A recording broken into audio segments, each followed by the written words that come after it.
മനുഷ്യന്മാര് മാറിക്കൊണ്ടേയിരിക്കും, പക്ഷെ നീയും. അതെന്താ, ഞാൻ മനുഷ്യനല്ലേ? നീയും മനുഷ്യൻ തന്നെടാ, പക്ഷെ നിനക്ക് ആരുമില്ലാത്ത ടൈമിൽ ഞാൻ മാത്രം നിന്റെ കൂടെ ഉണ്ടായിരുന്നു.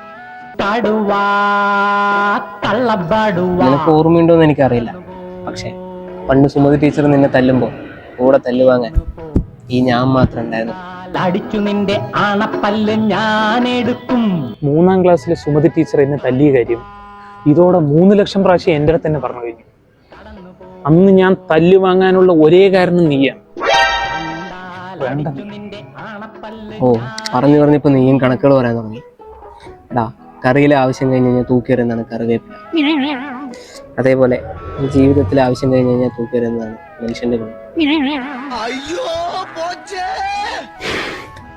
ഇപ്പൊ എന്താണ്, 365 ദിവസം ആ ചായക്കടയിൽ ഞാൻ ചായക്ക് കാശ് കൊടുക്കും.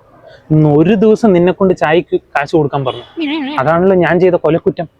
നീ ഒരു കാര്യം ചെയ്യും, എനിക്ക് ഇപ്പൊ തന്നെ പോയിട്ട് നിന്റെ കാശ് തിരിച്ചു വാങ്ങിച്ചിട്ട് ഞാൻ 10-20 വെച്ച് എക്സ്ട്രാ പണി കൊടുക്കണം. സ്വാമി, ഇത് മനസ്സിലാക്കാൻ ഞാൻ ഇത്രയും പറയേണ്ടി വന്നല്ലേ? അടിച്ചു നിന്റെ ആണപ്പല്ല് ഞാൻ എടുക്കും.